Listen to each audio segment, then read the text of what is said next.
There was a minute's silence before the game in memory of honorary president and former Peebles player Ted Smith, who died recently, aged 93. When the match started, it was GALA who came out the stronger, happy to pick up where they left off last week when they scored 9 tries at Hamilton. On 15 minutes, Graham Spears gave the Maroons the lead with a well-taken try. The conversion was missed, and a minute later, Dan Botwood reduced the deficit with a penalty. Just before the break, Fraser Thompson saw a gap near the Peebles line and put GALA into double figures, but Spears' conversion came back off the woodwork.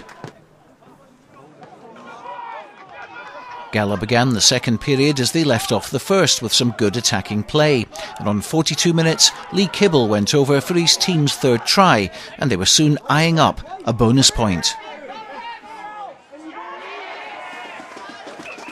But never underestimate Peebles and the power of the boot, particularly when the boots are worn by Dan Botwood. He kicked 2 further penalties while Spears was missing his shots at goal, and Peebles were still in touch at 15-9.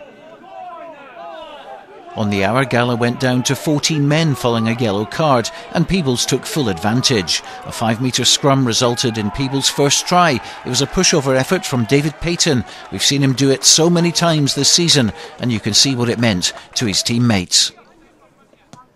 Botwood converted, and 2 minutes later another try for Peebles. It came from a 22-metre dropout, which was gathered by John Oakes. He ran half the field to get the winning score. Dan Botwood again converted, and while GALA pushed hard at the end, a Spears penalty for a bonus point was all they could take away from the game. Fully excited to beat GALA, local rivalry, so definitely good to beat that.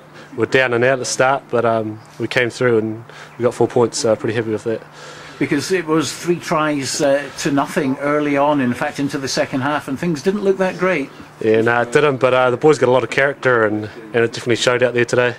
It's a wee mixed emotion, Stuart, because I thought we played some brilliant rugby today, moved the ball around, looked dangerous every time we had it, and that's something that we've lacked over the last sort of 6 or 7 weeks, and we've started to find that again in our game, and I think that's what the frustrating thing is today. We scored 3 great scores. Thought Sean Lord maybe scored in the corner, which would have taken the game to 20 points and got our 4 tries, but again, I think it was just a good game of rugby, and it is a wee bit disappointing to come away with just a point.